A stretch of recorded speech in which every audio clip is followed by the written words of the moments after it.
They made specially woven garments for ministry in the sanctuary, and the holy garments for Aaron from the blue, purple, and scarlet yarn, just as the Lord had commanded Moses.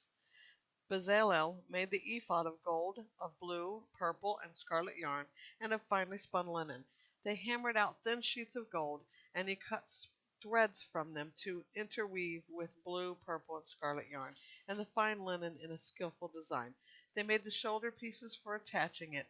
It was joined together at its two edges. The artistically woven waistband that was on the ephod was of one piece with the ephod, according to the same workmanship of gold, of blue, purple, and scarlet yarn, and of finely spun linen, just as the Lord had commanded Moses. Then they mounted the onyx stones surrounded with gold filigree settings, engraved with the names of Israel's sons, as a gem cutter engraves a seal. He fastened them on the shoulder pieces of the ephod as memorial stones for the Israelites, just as the Lord commanded Moses. He also made the embroidered breastpiece with the same workmanship as the ephod of gold, of blue, purple, and scarlet yarn, and as finely spun linen.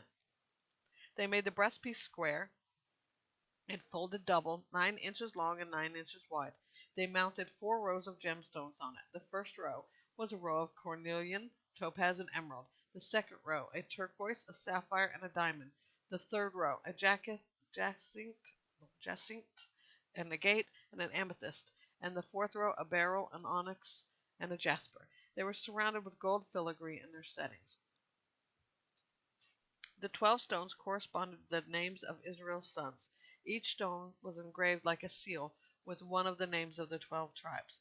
They made braided chains of pure gold cord for the breastpiece, and they also fashioned 2 gold filigree settings and 2 gold rings and attached the 2 rings to its corners. Then they attracted the 2 gold cords to the 2 gold rings on the corners of the breastpiece. They attached the other ends of the 2 cords to the 2 filigree settings, and in this way attached them to the ephod's shoulder pieces in front. They made 2 other gold rings and put them at the 2 other corners of the breastpiece, on the edge that is next to the inner border of the ephod. They made 2 more gold rings and attached them to the bottom of the ephod's 2 shoulder pieces on its front, close to its seam, above the ephod's woven waistband. Then they tied the breastpiece from its rings to the rings of the ephod with a cord of blue yarn, so that the breastpiece was above the ephod's waist and did not come loose from the ephod.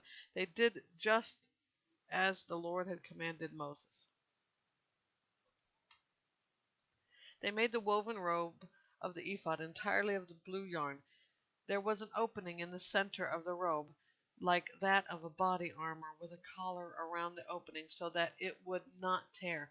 They made pomegranates of finely spun blue, purple, and scarlet yarn on the lower hem of the robe. They made bells of pure gold and attached the bells between the pomegranates and all around the hem of the robe between the pomegranates. A bell and a pomegranate alternating all around the lower hem of the robe, to be worn for ministry. They made it just as the Lord had commanded Moses.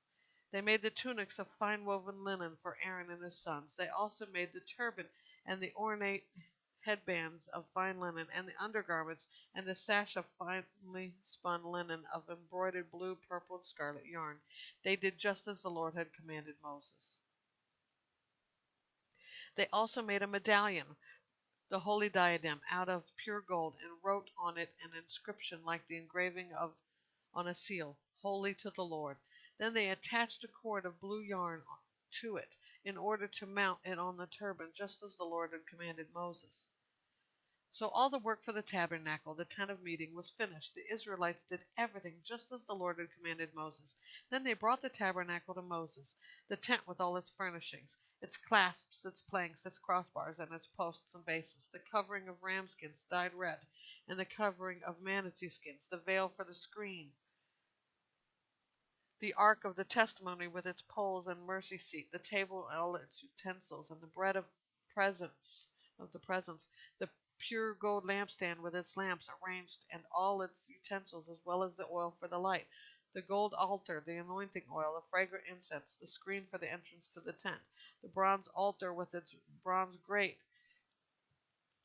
its poles and all its utensils, the basin with its stand, the hangings of the courtyard, its posts and bases, the screen for the gate of the courtyard, its ropes and tent pegs, and all the equipment for the service of the tabernacle, the tent of meeting, and the specially woven garments for ministering in the sanctuary, the holy garments for Aaron the priest, and the garments for his sons to serve as priests. The Israelites had done all the work according to everything the Lord had commanded Moses. Moses inspected all the work they had accomplished. They had done just as the Lord commanded. Then Moses blessed them.